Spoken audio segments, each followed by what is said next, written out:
Hola, hola. Buenas noches, ¿cómo están? ¿Cómo les va? ¿Qué dicen? Superando un virulento día más.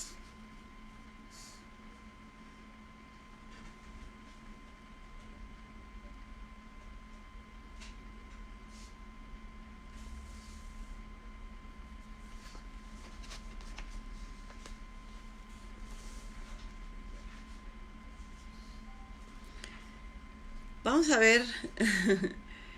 ya se empezaron con los likes. Se emocionan, ¿eh? Cálmense, cálmense, tranquilos. Me da mucho gusto verlos conectados. Están ahí. Ya empieza el ataque de likes. Vamos, va subiendo el número, va subiendo el número. Ya llegamos a 100. Bueno, ya casi llegamos a 100. Alan, buenas noches, ya estábamos pendientes, qué bueno. Luis Guzmán, querido amigo. Berito, ya estamos aquí, Master, dice Berito Barrón. Luis Alberto, ¿cómo estás? Saludos hasta Mecameca. Ana Vidal, llegué a tiempo, dice.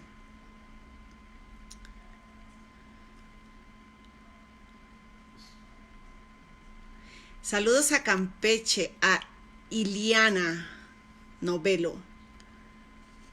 Marco Aurelio, ¿cómo estás, amigo? ¿Todo bien? ¿Descansando en casita?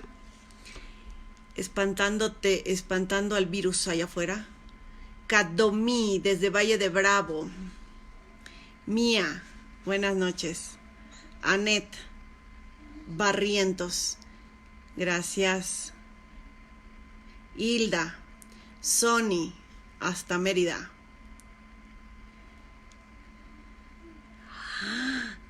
Ya vamos en 120.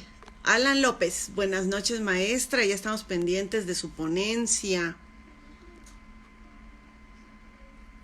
Gracias. Gracias. Isidro, saludos a esas pestañotas. Gracias. Margatari, hola teacher, me dice. Corazones, corazones, corazones. Gracias, ya vamos en 130. ¡Uy! ¡Qué rápidos! Feliciano, hasta Poza Rica, un saludote. Alberto Luis. Martínez Alberto Luis. Ya llegué, dice. Alejandro González. ¿Cómo les va? ¿Cómo me les va? Carlos Gómez Farías. Y me tomé el atrevimiento de invitar a unos amigos. Tráigase a los cuates, tráigase a todo el mundo para acá. Díganle que me vengan a visitar a esta su humilde transmisión. Narciso, buenas noches. ¿Puedo saber cuál es el tema, por favor? Gracias. Ay, qué elegante, Narciso. Así fuera todos. No que unos se meten y dicen, ¿y esta de qué va a hablar? Pero miren, Narciso saludó, dijo por favor y gracias. Viene usted de buena cuna, Narciso. Otros, hola, saludos a Mecameca. O sea, ¿qué onda? Espérense. Saludos a Puebla, dice Mili. Pamela, hasta Tapachula. Buenas noches, espero que todo haya salido bien en su consulta. Ay, gracias, Pamela. Fíjense que la consulta salió bien. Salió bien. O sea, estoy bien. Tuve que salir de mis aposentos para ir a atender una consulta médica que necesitaba checar algo, que todo estuviera en orden. Y en efecto, todo está en orden. El único inconveniente es que de regreso me estacioné en un lugar para hacer un trámite y ya no me prendió el carro. Y me espanté. Pero entre que llamaba al mecánico o veía qué hacía, me esperé un ratito. Y ¿cómo se llama? Y no sé qué pasó, pero de pronto, pum, dio marcha y me fui corriendo a mi casa.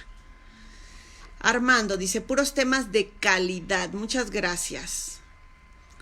Sixto, licenciada bonita.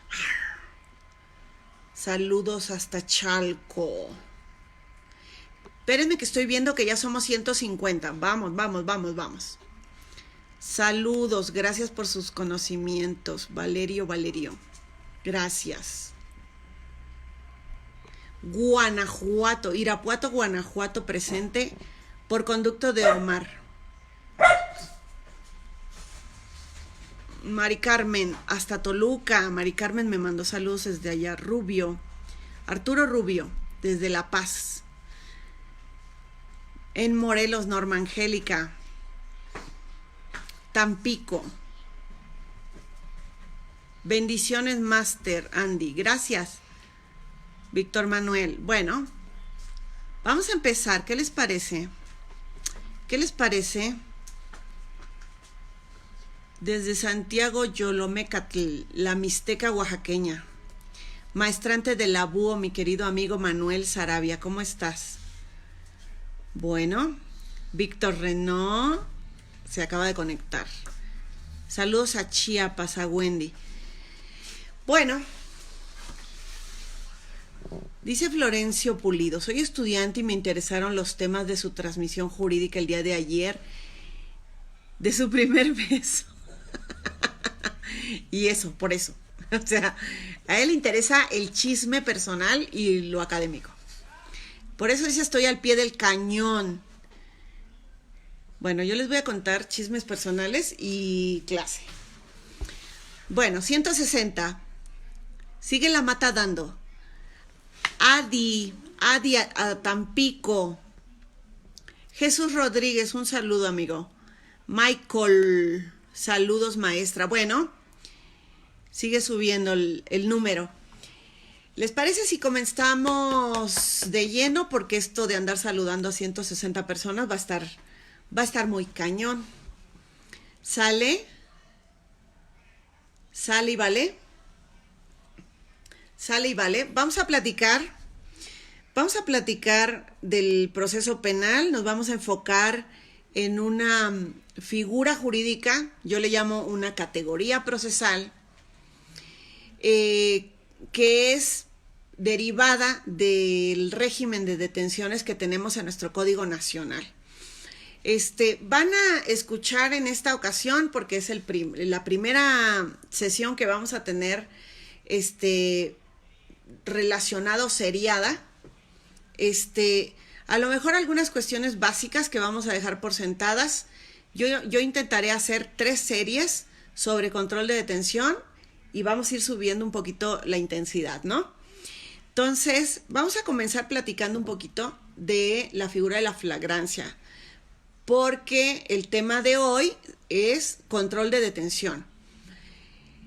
Nos vamos a enfocar prioritariamente en el tema de flagrancia. Lo primero que vamos a platicar es que la Constitución contempla una serie de derechos que se convertirían, como en otras ocasiones lo he dicho, en una hermosa pléyade de derechos, un hermoso catálogo de derechos que la Constitución nos reconoce o nos informa, de los cuales, pues evidentemente, no tendrían ningún sentido si no existiera aparejado a ese reconocimiento la garantía para hacer valer ese derecho. La libertad es uno de los derechos más importantes que contempla la Constitución. Todos los sistemas jurídicos están diseñados de tal manera que buscan proteger y garantizar esos derechos, y por lo tanto, ante una posible transgresión a los mismos, algunos le llaman violación a estos derechos, ante una posible transgresión debe de operar en automático una garantía que nos permita restituir a la persona en el goce de ese derecho que ha sido violentado. Y esa es precisamente la actuación del control de la detención. La misión del control de la detención es que ante una detención sin una orden judicial, porque la regla es que yo soy libre dentro de un cierto marco de libertades que me concede la Constitución, también tengo la posibilidad de que esa libertad se restrinja. La regla general es que esa restricción derive de una orden judicial.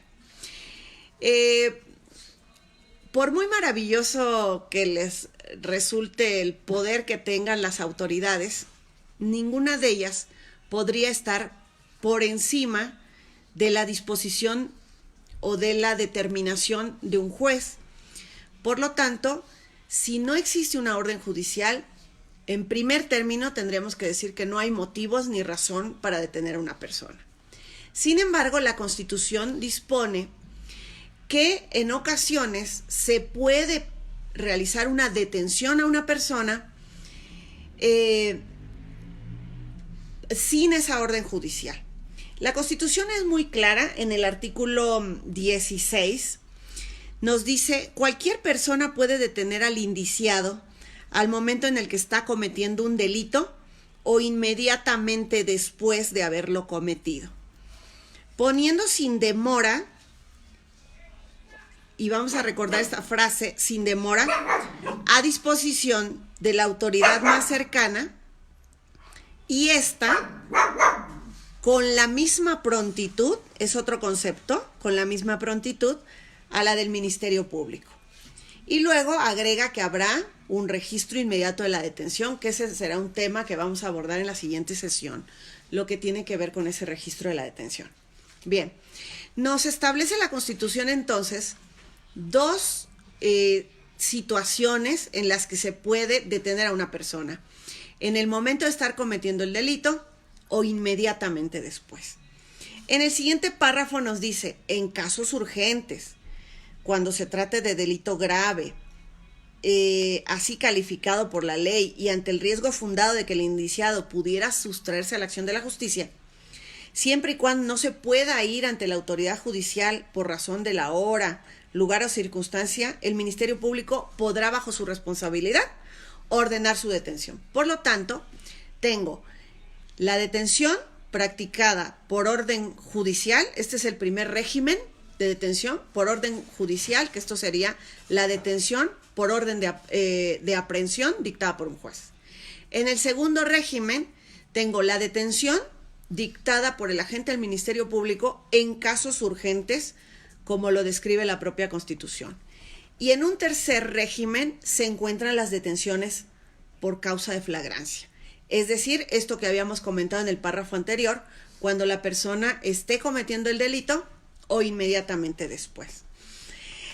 Evidentemente, las constituciones deben de manejar un lenguaje genérico, un lenguaje no genérico, un lenguaje general que permitan que podamos nosotros subsumir un caso de la vida cotidiana bajo estos párrafos, a efecto de que podamos determinar si nos encontramos dentro de estos supuestos que nos ha marcado el legislador. Para ello, entonces, nosotros tenemos que ir a la ley secundaria, que es la que precisa, más que ampliar, precisa o detalla el contenido de los párrafos de la Constitución. Este aspecto relativo a la flagrancia lo encontramos nosotros contemplado en el artículo 146. En este Código Nacional que tantas emociones, sabores y sinsabores nos ha causado, tenemos que tener muy claro algo. La Constitución hace referencia a la flagrancia, pero la Constitución no define qué es la flagrancia, solo nos dice que se puede realizar la detención en casos de flagrancia. Hay una serie de condiciones ya descritas en la Constitución. Primera, que cualquier persona puede detenerla. Segunda, que tendrá que detenerla cuando esté cometiendo un delito. Tercera, habla de una unidad temporal, que quiere decir en el momento mismo. Y también se habla de una inmediatez temporal, cuando dice o inmediatamente después. Sin embargo, es el Código Nacional el que nos tiene que detallar estos aspectos. El Código Nacional nos dice, por ejemplo, supuestos de flagrancia. Es el 146 el que nos define cuáles o cuántos son estos supuestos. Se podrá detener a una persona sin orden judicial en casos de flagrancia. Y luego nos define, se entiende que hay flagrancia cuando, fracción primera, la persona es detenida en el momento de estar cometiendo un delito. ¿Cuáles son las condiciones que yo tengo que observar o analizar cuando estamos atendiendo a este supuesto? Primero, vamos a hablar desde la perspectiva del aprensor. Y por aprensor vamos a hablar en términos generales, que lo puede hacer una autoridad, como es el caso de la policía, o que lo puede hacer un ciudadano, como podría ser incluso un testigo que vio el momento de la comisión de un hecho, como lo podría hacer incluso la propia víctima. Cuando la Constitución nos dijo como una condición cualquier persona puede detener, entonces ese espectro queda establecido desde el marco constitucional. La persona es detenida en el momento de estar cometiendo un delito. Entonces, la primera condición desde la perspectiva del aprensor es que lo puede realizar cualquier persona. La segunda cuestión es la llamada unidad temporal. Y yo agregaría unidad espacio-temporal. ¿Cuáles son los elementos que voy a revisar para ver si estoy en ese supuesto? Tengo que tener en cuenta hora de comisión del hecho y la hora de la detención durante el hecho, ¿no? Hora de la detención del hecho. O por el hecho. La hora de la comisión, si dice que la persona es detenida en el momento mismo, quiere decir que la hora de la detención y la hora de la comisión de la conducta son exactamente las mismas y por eso se le llama unidad temporal. Yo agrego unidad espacio-temporal porque si una persona es detenida cuando lo está cometiendo, por regla general, aunque podemos analizar particularidades, por regla general se le detiene en el mismo lugar donde lo está cometiendo, en ese mismo lugar se realiza su detención. Ahora, cuando nos dice en el momento de estarlo cometiendo, nos hace referencia a un concepto que es el de comisión del hecho.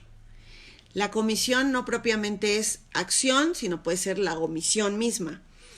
Al momento de estar cometiendo el hecho, entonces tengo que analizar qué es exactamente lo que el sujeto comete para poder determinar si en ese mismo momento es cuando se está realizando la detención. Si el agente aprensor dice, observé a una persona que estaba lesionando, y puede utilizar términos comunes como puede ser le estaba pegando, estaba golpeando y otras más comunes, esa es la comisión que nos sirve para referir la realización de la conducta, ¿no? Entonces, estos tres elementos los van a tener en consideración al momento de revisar los informes de policía, la declaración de la víctima, la entrevista al testigo o al agente aprensor, cualquiera que se trate, ¿no? Hora del hecho, hora de la comisión, quién detiene y qué es lo que ve que está cometiendo. Una de las particularidades que tiene este supuesto de flagrancia es que quien detiene ve, por lo tanto, tiene la certeza de informar qué es lo que ha visto que lo ha llevado razonablemente a realizar una detención. Creo que este es uno de los supuestos más simples en materia de flagrancia, porque a la persona que detiene, el agente aprensor, ve y por lo tanto detiene. lo que tiene que hacer es describir objetivamente qué ve. No puede decir, vi una privación de la vida, sino que tiene que describir cuáles son los hechos objetivos que él alcanza a advertir. Vi cuando una persona sacó un arma de fuego, disparó, golpeó, se apoderó, le robó, etcétera, ¿no? Vamos al segundo supuesto de flagrancia. Y aquí voy a entrar en la segunda fracción del 146.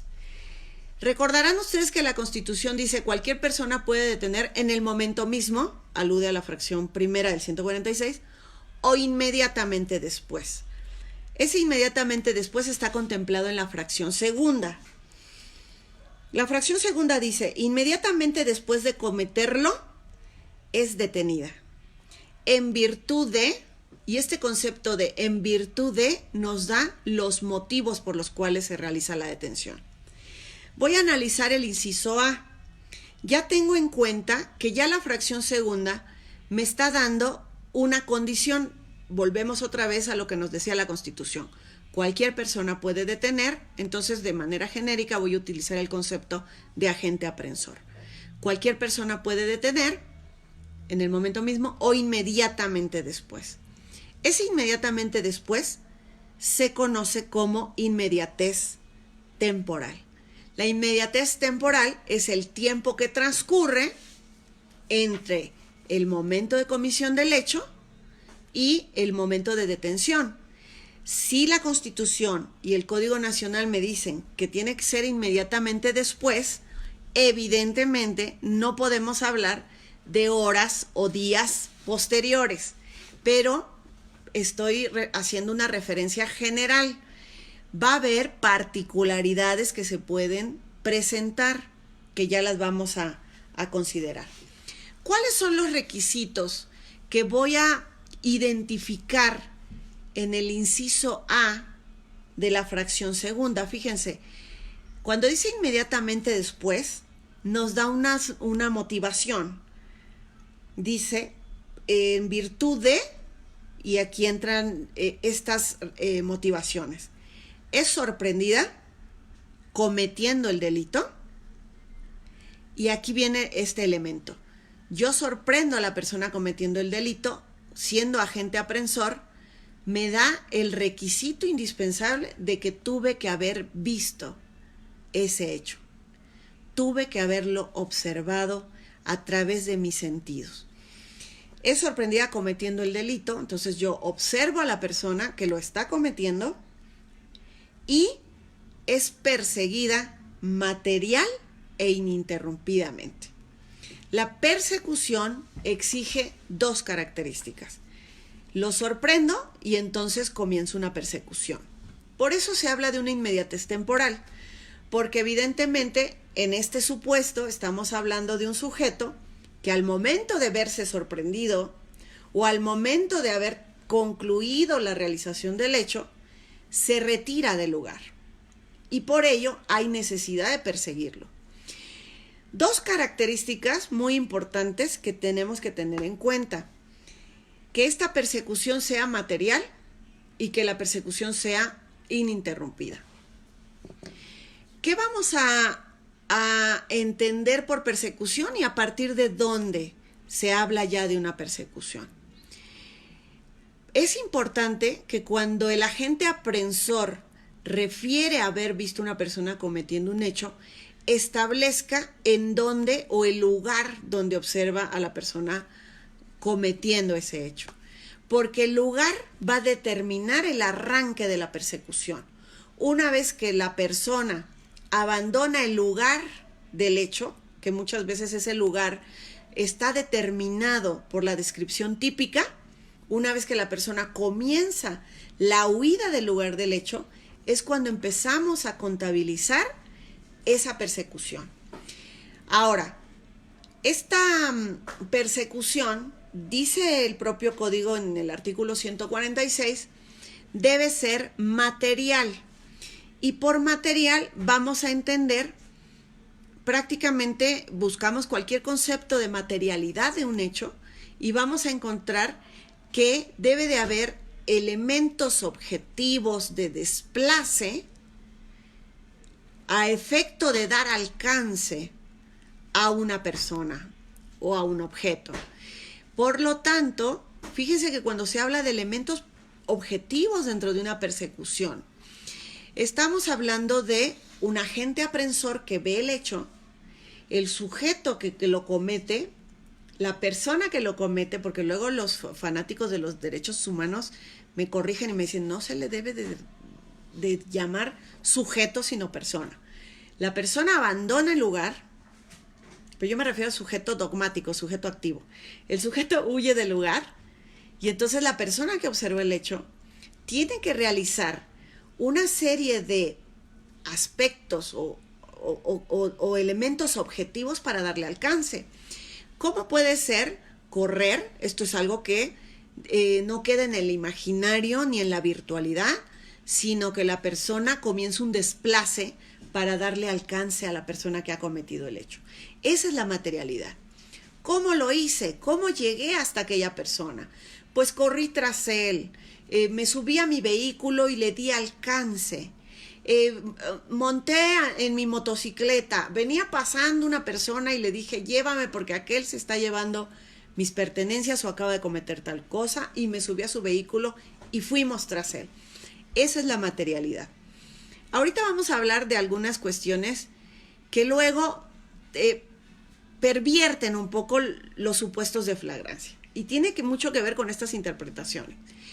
La segunda característica de la persecución es que esa persecución no se interrumpa, por eso nos dice el código que debe de ser ininterrumpida. Yo, agente aprensor, observo el hecho, la persona abandona el lugar e inicio la persecución, por ejemplo, corriendo tras él.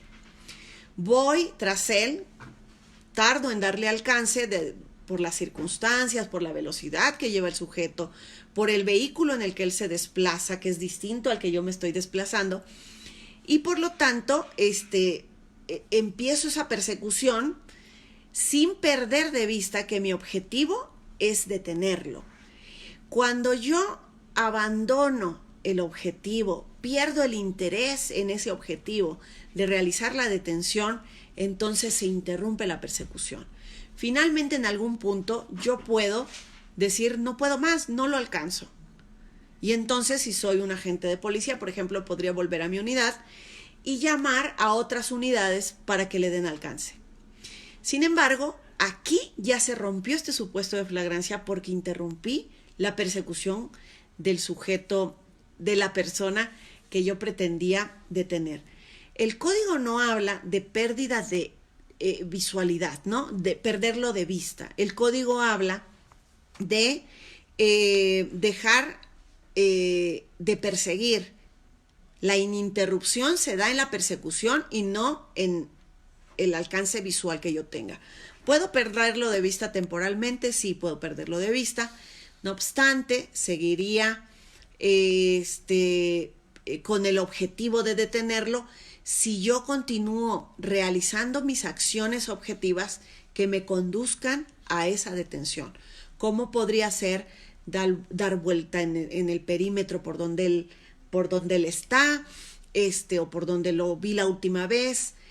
Habrá personas que me pudieran señalar, informar que lo vieron correr y entonces vuelvo a darle alcance más adelante y ahí entonces se configuraría este segundo supuesto. Requisitos entonces, cualquiera puede detener. En este caso hay una inmediatez temporal a la que yo siempre le agrego una inmediatez espacio-temporal. ¿Por qué? O una inmediatez con distancia temporal, con distancia espacial. ¿Por qué? Porque va a ser inmediatamente después de haberlo cometido. Por ejemplo, la persona abandona el lugar, yo le doy alcance a los 10 minutos, a los 15 minutos, a los 30 minutos, y no lo voy a detener en el mismo lugar donde realizó el hecho. Por eso hay una diferencia entre el lugar del hecho y el lugar de la comisión, lo mismo que una hora del hecho y una hora de la comisión. Hay dos diferencias muy claras ahí en este supuesto, y obviamente revisar lo que tenemos que hacer revisar estas condiciones en las que se realiza o se desarrolla la persecución. Otro supuesto, que este es el supuesto de mayor complejidad, es el del inciso B. Igualmente está calificado con la detención que se dé inmediatamente después. Fíjense que en este supuesto hay dos condiciones que se tienen que agotar. La primera, que haya un señalamiento, dice cuando la persona sea señalada por la víctima o ofendido, algún testigo presencial o quien hubiera intervenido con ella en la comisión del delito, y cuando tengas en su poder instrumentos, objetos, productos del delito, o se cuente con información o indicios que hagan presumir fundadamente que intervino en el mismo. Son dos condiciones que completan o complementan el mismo supuesto, no son dos supuestos separados, porque de haber sido dos supuestos separados, es decir, basta con que lo señalen y basta con que le encuentren el objeto, entonces el legislador habría abierto un inciso C para diferenciar la detención por señalamiento de la detención cuando a alguien se le encuentra un objeto o un indicio que hace presumir que participó en algo. Aquí son dos condiciones que integran un solo supuesto, pero aquí vamos a tener una variación muy importante. Es inmediatamente después, agente aprensor cualquier persona, inmediatamente después de haberlo cometido, pero fíjense que aquí opera un señalamiento. Cuando el código me establece que hay un señalamiento, yo voy a observar dos situaciones en relación a ese señalamiento en primer término. La primera es que el señalamiento se tiene que entender como, por ejemplo, voy a ir a esta primera parte, al señalamiento que se hace, por ejemplo, con la mano, señalando a aquella persona que va allá, me acaba de cometer un hecho, y se lo digo, por ejemplo, a un policía que acude a mi llamado porque me acaban de cometer un delito, y yo digo, aquella persona que está allá me acaba de cometer tal hecho, y entonces tengo la posibilidad de señalarlo. Cuando la persona ya no está a la vista, porque ha abandonado el lugar del hecho, se ha retirado de ese lugar y no se alcanza a observar a través de los sentidos, ese señalamiento cumple la característica o la virtud de transformarse en una descripción del sujeto. Esa descripción tiene que ser a través de características físicas, señas particulares, vestimenta de la persona. El mayor grado de precisión puede garantizar el mayor grado de efectividad en la detención.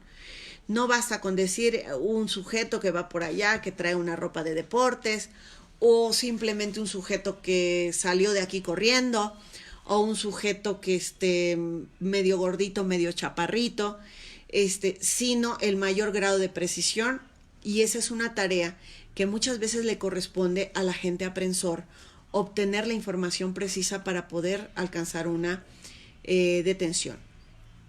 Erróneamente se realizan prácticas de reconocimiento cuando el policía sale corriendo tras una persona que ni le fue adecuadamente señalada, y de pronto dice, bueno, por aquello de las dudas yo ya agarré a alguien, voy y me traigo a la víctima y que la víctima me diga quién es. Esa es una práctica que se convierte en una violación procesal desde mi particular punto de vista importante, que ya la describiremos más adelante.